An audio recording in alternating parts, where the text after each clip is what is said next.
అక్షరాలు కోటి పుస్తకాలు చెప్పలేని ప్రేమ అమ్మే కదా. అంతం లేని సొంతం పంతం లేని బంధం స్వార్థం లేని రూపం అమ్మే కదా. ఎంత నిండుగా నీడనిచ్చిన ఎండ తప్పని చెట్టే అమ్మ.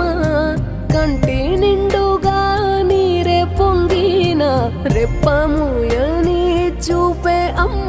తానో స్వర్గం తానో దుర్గం అని సాధ్యం తన మార్గం. వేల అక్షరాలు కోటి పుస్తకాలు చెప్పలేని ప్రేమ అమ్మే కదా.